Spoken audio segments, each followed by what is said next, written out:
Getting into Chapter 4 a little bit more in depth, in Section 2, we're going to go ahead and translate the graphs of sine and cosine.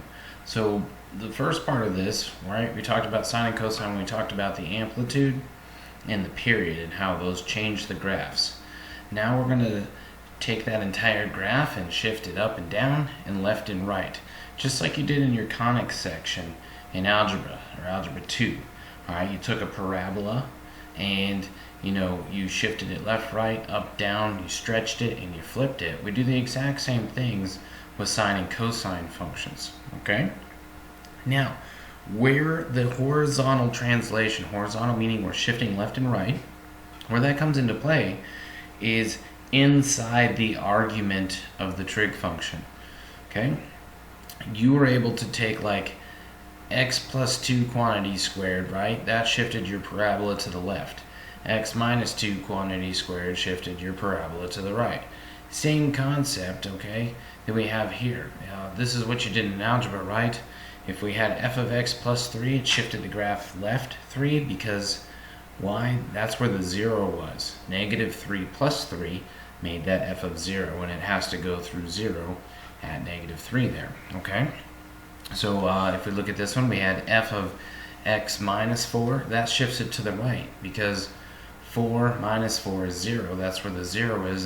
That's where the graph has to cross the x-axis as we do these translations, okay? So very, very similar with trig functions, only we're going to call them what we call a phase shift. It's just a horizontal translation that you've done in all the other conic sections of your math classes. Okay, but this is a horizontal translation. We're calling it a phase shift, and it's with the argument of the trig functions. So let's take a look at an example here. When we look at the very top, it just says y equals x minus d. That's us expressing a general form for the phase shift. But this exact example here, we have y equals sine of x minus pi over 3 over 1 period. We want to be able to graph that. Well, the argument says x minus pi over 3. That means that I have to shift it to the right pi over 3 units. Okay, because y to the right, because it's the minus sign, and pi over 3, because that's what makes it 0, right? Pi over 3 minus pi over 3 makes that 0. We're looking for where it crosses the x-axis, and that's the zeros. You spend a lot of time in algebra solving for zeros. All right. So the first method here, all right, is to find the interval on 1 period. So you have to solve the 3-part inequality here.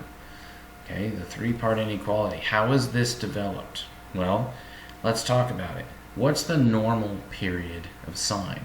The normal period of sine is from 0 to 2 pi, right? If we graph sine normally. Now this generates two inequalities here. We're saying that the x minus pi over 3 has to be between 0 and 2 pi. So if you remember inequalities, you have to write two equations here. The first equation is based on the inequality. It's going to say 0 is less than or equal to x minus pi over 3. And you're going to solve that for x, and you get pi over 3. That's where the first value comes from. The second equation, okay, of this inequality is x minus pi over 3 is less than or equal to 2 pi. And you solve that for x. And when you do, you add pi over 3 to both sides, and you end up getting 7 pi over 3. So there's how we find our new interval. So now, this entire graph, which normally started at 0 and ended at 2 pi, is now going to be shifted over pi over 3 units and start at pi over 3 and end at 7 pi over 3. So we're just taking this graph and shifting it, okay, to the right. We have to divide the interval into our 4 equal parts like we did before in the last chapter when we were doing those, okay? So when we do this, we have the pi over 3, okay, we have the pi over 7. Those are the endpoints. Now, how do we get the midpoint? We're going to take pi over 3 plus 7 pi over 3 and divide it by 2. That's going to give us the 4 pi over 3. Then we got to take pi over 3 plus 7 pi over 3 and multiply it by a quarter.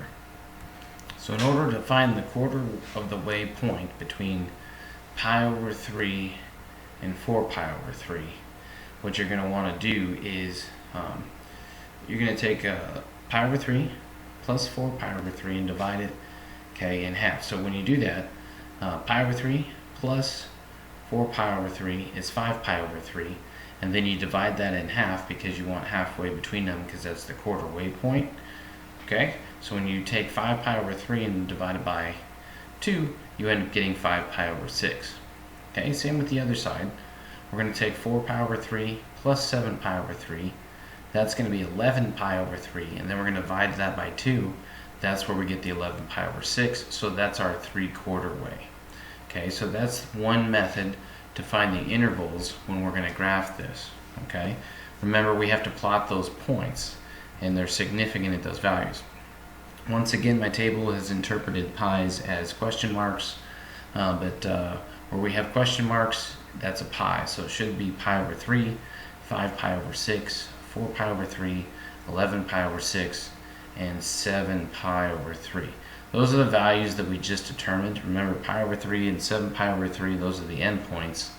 And then the 5 pi over 6 is the quarter way, 11 pi over 6 is the 3/4 way, and the 4 pi over 3 is the halfway mark. So we're going to substitute those in to the argument of the trig function. Once again, that question mark should have a pi. So when you're taking notes, correct this and make this into a pi. So it should be x minus pi over 3. So we're substituting in for x. So we end up with pi over 3 minus pi over 3. That gives us 0. And then we have 5 pi over 6 minus pi over 3. That gives us pi over 2. We have 4 pi over 3 minus pi over 3. Okay, that gives us pi. Then we have 11 pi over 6 minus pi over 3. That gives us 3 pi over 2. And then we have 7 pi over 3 minus pi over 3. That gives us 2 pi. Okay, so that's where we've shifted everything. Okay, and then lo and behold, the pi's are back. So we should have it set up like this. Now we substitute the values that we calculated for the argument into the function here. So we're going to take sine of 0 is 0. Sine of pi over 2 is 1. Sine of pi is 0. Sine of 3 pi over 2 is -1. And sine of 2 pi is 0. So essentially, we're just substituting in all the plot values. So those are our x values, right? Pi over 3, 5 pi over 6, 4 pi over 3, 11 pi over 6, and 7 pi over 3. Those are all of our x values that we're substituting into the argument for the trig function. Okay, so we're substituting those in. Okay, we're getting those values, and we're getting our y values out so that we know where the amplitude is.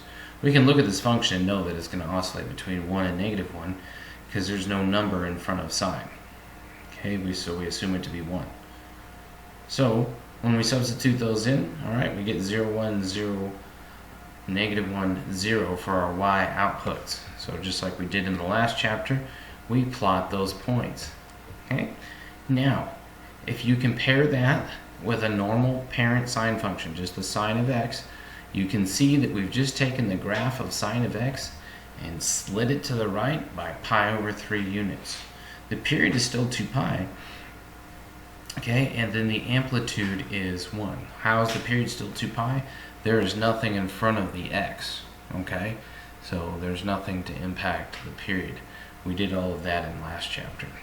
Okay, an alternate method, okay, is for you to kind of visually understand what the shift of pi over 3 is and make the chart. Okay, so you can shift it over. There's what's shown in pink is the parent function sine of x, and literally everything just shifts over to the right by pi over 3 units. Okay, let's take a look at another example here. We want to graph y equals 3 cosine of x plus pi over 4 over 1 period. So what are our steps? First of all, we have an amplitude on this one, right? If we look at the general equation at the top of the screen, it says y equals a cosine x minus d. It should say a cosine of bx minus d, so that we know that there's a period change in there if need be. But for our case, let's analyze what we're going to do to this graph. We're going to take the cosine graph. We're going to have an amplitude of 3 now, and we're going to shift it which direction, left or right.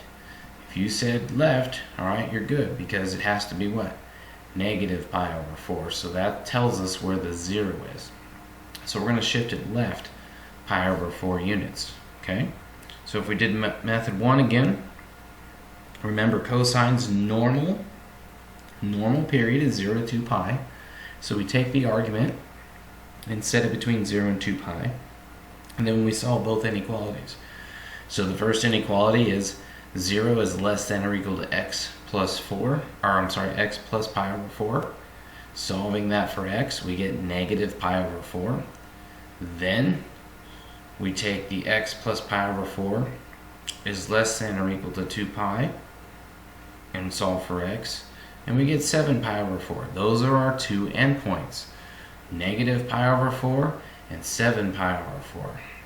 Now we have to find our other points in between, the midpoint, the quarter point, and the 3/4 point to graph this. Alright, so just remember, to find the midpoint, it's negative pi over 4 plus 7 pi over 4 divided by 2, so that's going to give you 3 pi over 4.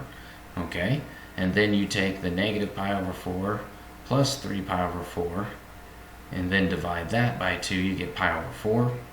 And then take the 3 pi over 4 plus 7 pi over 4 divided by 2, that's where you get the 5 pi over 4. Okay, so now that we remember how to get to our equal parts, my wonderful table here, this is just showing that we're substituting in the 5 points, the 2 endpoints, and then the halfway point, and then our 2/4 points into the trig function, so that we know where to plot these. We've done this multiple times. Please remember the question marks mean pi's. I have no idea why it's in for some and the others. So, but we're substituting in those values of x in, okay? Just so we can get the y values out when we plot this. So when we plot all the points, notice it's the cosine graph shifted to the left, pi over 4 units. We still have a period of 2 pi, and now our amplitude is 3. Okay? If we did the second method approach, right, and just note that we take every normal point and shift it to the left by pi over 4, you can do the same thing. Graph the parent function of y equals 3 cosine of x, and then shift it to the left pi over 4 units. This one should be relatively easy after kind of working through that first example. If you have questions, email me or ask me in class. We can go over it. Now this one's a little different. Alright, now notice at the top of the screen, alright, we have almost the full general equation there. Alright, we have a cosine of b times the quantity of x minus d, close brackets. We're just missing the vertical translation that we're going to do here in a few minutes, but this completes everything. If we're looking at this graph here, we have y equals negative 2 cosine of 3x plus pi. We want to graph that over 2 periods. And now there's a period change, there's a phase shift, there's an amplitude, and it's reflected because it's negative. So we should all recognize the amplitude is 2. We should recognize that it is reflected because there's a negative in front of that too. Alright? But we still have to find, our 3-part inequality. The normal period for cosine is 0 to 2 pi.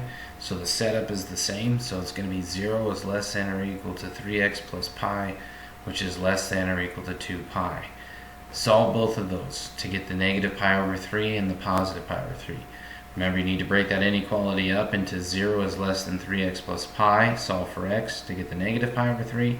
Then you have to take the 3x plus pi is less than or equal to 2 pi, solve that for x to get pi over 3. So remember, that's our left and right endpoint of our graph. Then we have to add those together, divide by 2 to get the middle point. Okay, so the middle point is 0, right? Negative pi over 3 plus pi over 3. Okay, is 0, so we're going to get 0 there. And when we substitute 0 in, so I'm not showing the table on this one, I'm showing if we substitute in. So if we substitute in 0 for x, we get cosine of pi, which is -1 times -2, which makes a positive 2. So that's why the point 0,2, all right, that's our middle point. It's in there. The left and the right endpoints, so if we plug in -pi/3 in for x, okay, when we do that, we get 3 times -pi/3. That gives us -pi, and then we have -pi plus pi, which is 0. Cosine of 0 is 1. 1 times -2 is -2. So that's how you get the point -pi/3, -2. Same for the other right endpoint. We're going to substitute in pi/3 for x. So when we substitute in pi/3 for x, you're going to get 3 times pi/3. Okay, the 3's cancel, so you're going to get pi plus pi, which is 2 pi. Cosine of 2 pi is 1. Okay, 1 times -2 is -2. So that's how we get the values on the right-hand side endpoint. I'm substituting into the original equation there. Y equals -2 cosine of 3x plus pi. I'm substituting in the x values. You should be able to plug in the -pi/6 and the +pi/6 to get the 0 there. Alright, so now we have our x part and our y part. We can graph this, okay, over 2 periods. Alright, so we should be able to do this. Shouldn't be too hard for you guys. I think just getting some practice in, being able to do this, you guys will be just fine with it, okay? So method 2, if we just kind of visually inspect, what you want to do, and this one's important, and this will happen on a lot on your homework, is rewriting this equation here. Does everybody see that we factored out a 3 out of the argument? So we started with y equals -2 cosine of 3x plus pi.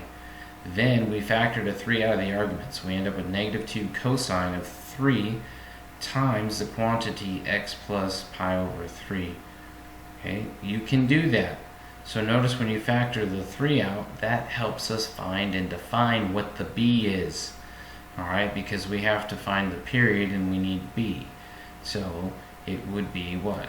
Remember, to find the period is 2 pi over b, so it's 2 pi/3 for this function. Okay? So factor that out. When you do factor that 3 out of the argument, remember now there's a 3 that has to show up in the denominator. Check to see if you're right. If you redistribute the 3 through on the right hand side, you should end up with what you have on the left. Okay? So you should be able to find all the defining moments. The amplitude is 2, the negative reflects it, the b, okay, that helps with our period, and the d is indeed our phase shift. So the most complicated problems on your homework assignment will be similar to this problem right here, where we got to find all those different parts and pieces, okay, and be able to analyze. This one's probably the easiest translation we have other than the amplitude, okay? We're moving on to vertical translations now. So what have we done? We've reflected it, we've changed the amplitude, we've changed the period, and we've changed the phase shift.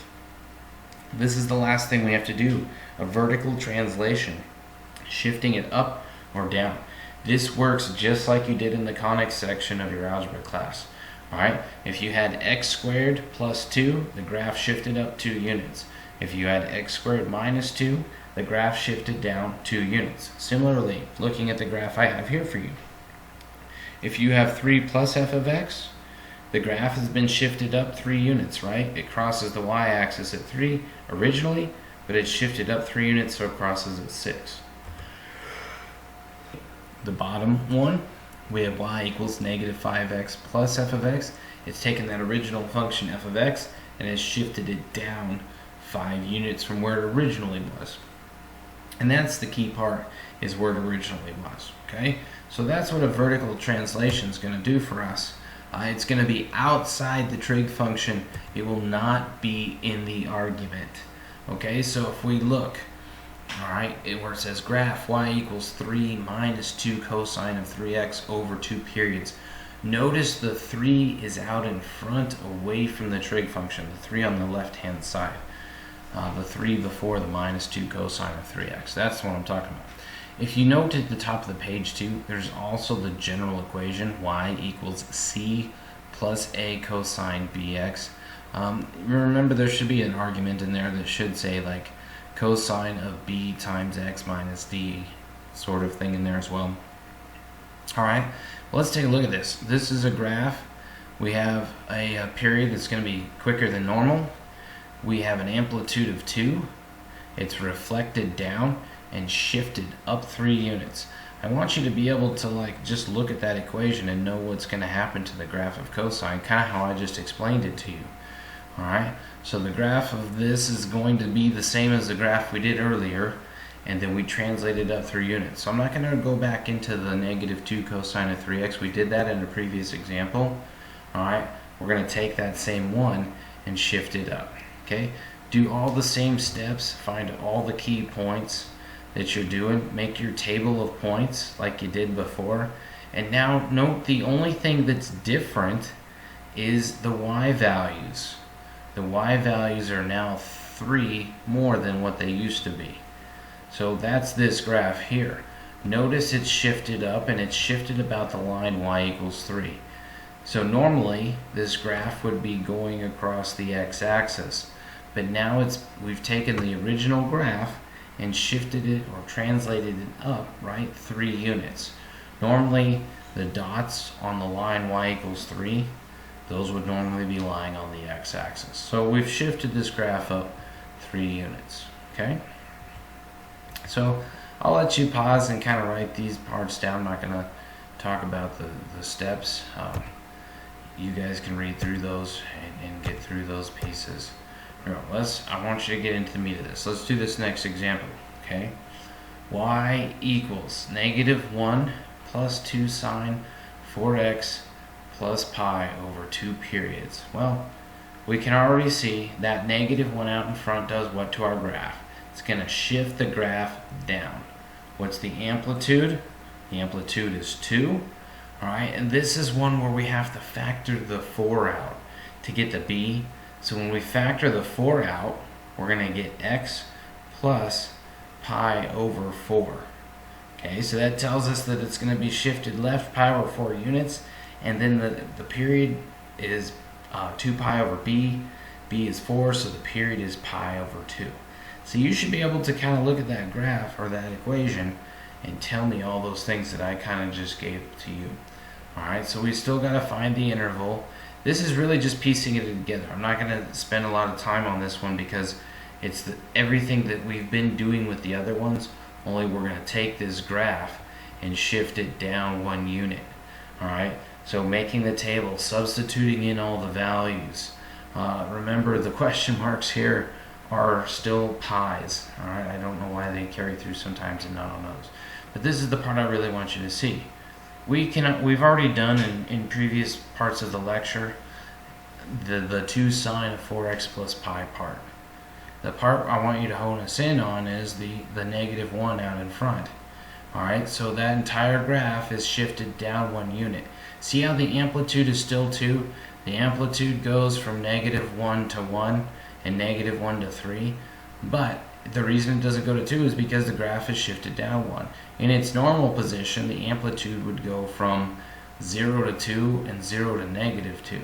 But we've shifted this entire graph down 1 because of that vertical translation out in front. Alright, real world example here, and we'll apply it. Now, the maximum monthly average, okay, in New Orleans is 83, and the minimum is 53. Okay, so that's the average monthly temperature. This table only shows the average monthly temperatures right here. So we can see in January it's 53, all the way through December it's 55. So we're gonna do what we call a scatter diagram, alright, for this. So you're gonna need to get your calculator out and I will walk you through it. Now that you've probably paused the video, grabbed your calculator, I'm going to walk you through how to graph this. Alright, we're going to be getting this graph right here. We got to change some values on it so that it shows. Alright, but essentially what we want to do, okay, is we have to plug this into our stats and let it do the graph for us. Okay, so what you're going to want to do is hit the stat key on your calculator, STAT. It's going to bring you to a screen that asks you to edit, calc, and test. We want to edit, we want to select the first one. So you're going to fill in L1 and L2. You're going to fill in list 1, and what goes in list 1 is the numbers 1 through 12 corresponding to the months. Alright, so you're in list 1, you're just going to go 1, 2, 3, 4, 5, 6, 7, 8, 9, 10, 11, 12. So you're going to hit 1, enter, 2, enter, 3, enter, all the way down to 12. In list 2, you're going to put the corresponding temperature with the corresponding month. So in list 2, where L1 has a 1, you're going to put 53, so January 53. Alright, and then hit enter, and then you're going to type in 56 because that goes with the number 2. With February, then you're going to hit 62, that goes with March. So in L2, you should have all the corresponding dates, or I'm sorry, temperatures with the corresponding months next to them. So you should have a complete list 1, list 2 that's going 1 to 12. Alright, the next, I want you to hit Y equals and clear anything you have in there. So go to Y equals and make sure there's nothing in your Y equals. Alright, because if there is, it'll show a different graph of something. Now, what you need to do is hit second Y equals, and that's going to bring you to stat plot. So select the first one, then the first one that you have right there, just hit enter, and then make sure it's turned on. Okay, and then go down to type and make sure the upper left hand corner graph is selected. Make sure that in your X list it says L1. If it doesn't, go down to X list and hit second and the number 1, and it'll put L1 there. Your Y list should be L2. If it doesn't, go down to Y list, alright, with your cursor, and hit second 2, and that should put L2 in there. And then just choose the first mark, the little open circle.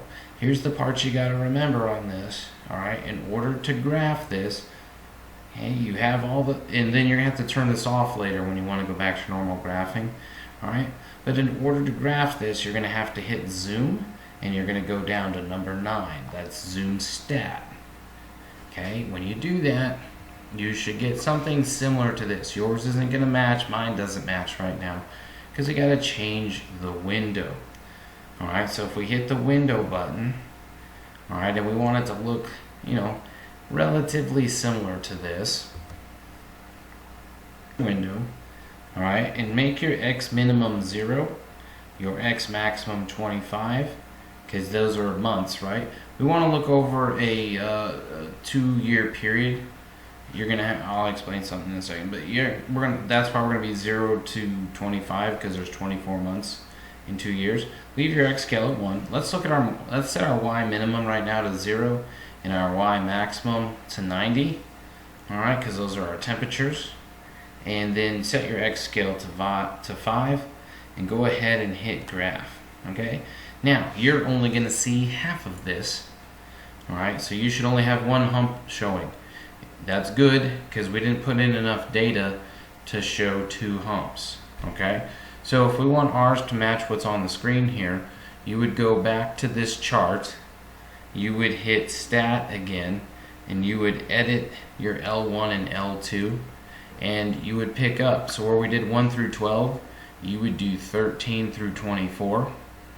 And then where we had the other temperatures in, you would essentially you put this data in twice. So you would go 1 through 24 in L1, okay, and then double up all the temperatures in L2. That's how we would get 2 of these, okay? So we can model with a sine curve here using your calculator, okay? So it's good data to put it in for 2 years, but we can still pull it off with 1 on our calculator, okay? But let's go over how we're going to pull this up here real quick, just mathematically, so that we can figure out some averages, okay? So what's the amplitude going to be? All right, we want to find the minimum and maximum. So the amplitude is going to be the maximum temperature, which was 83, minus the minimum temperature, which was 52, divided by 2. So the amplitude of this graph is 15, okay? So what do we want to do? 83 plus 52 divided by 2, that's 68. So that's the average of the maximum and minimum. Okay? This is hopefully making sense for you, right? That's the average temperature, which is 68. So that's what you need to know, the difference between what the 15 is, that's the amplitude of the graph, okay? Where the average temperature is adding those two and dividing by 2, which is 68 Fahrenheit, okay? So the temperature repeats every 12 months. So that 12 months is our B, okay? So 2 pi over B, so our period is pi over 6 when we graph this. Alright, so we can do all this. I'll let you read through this piece so I don't have to read out loud and into the microphone. But we should be able to analyze this equation right here. Okay, it's raised up 68 because that's where our median temperature is, right? That's what 53 plus 15 is, and that's what 83 minus 15 is. Alright, so that's why 68 is our middle of the road. Our graph's raised up 68. Okay, so our amplitude's 15, alright, but 68 is kind of like our x equals 0 when we graph this, okay? So, just looking through this, okay, using the tables and doing what we do in the calculator, alright? Your calculator will help calculate some things for you. You can plug this equation into the calculator as well and see that there's a phase shift. Alright, so the small dotted lines, okay, that's with the phase, that's without the phase shift, and then our plotted curve is with the phase shift. Okay, so you guys can follow along with the math here. Do this. This is the part I want you to get out of. This is using the sine regression on your calculator. This will actually help you determine the equation of this when you just have a bunch of statistical data that you want to analyze. So hopefully you still have your calculator from the data that we put in, or else you'll have to put all your data in your calculator. What you're going to hit in your calculator right now. So you're going to hit the stat button, and you're going to hit the over arrow so that calc is for calculate is highlighted, and then you're going to scroll all the way down, alright, until you find, you're going to scroll down to C, which is SIN or sine regression. Okay, so you're going to hit sine regression and hit enter. This might change on some of your calculators. Okay, so this part could be a little bit different. Some calculators will have a spot for you to put it in. Others you've got to tell it what you're using. I'm using a TI-84 Plus. Alright, so when I hit sine regression, the next thing I have to do is tell it sine regression L1, L2. So you're going to hit sine regression. So here, we'll back up again just real quick. You're going to hit stat, you're going to go over to calculate. You're going to go down to C, which is sine regression. It says SIN regression. You're going to hit enter, and then you're going to hit second 1. That puts L1 on your screen. Then you're going to hit the comma. It's above number 7.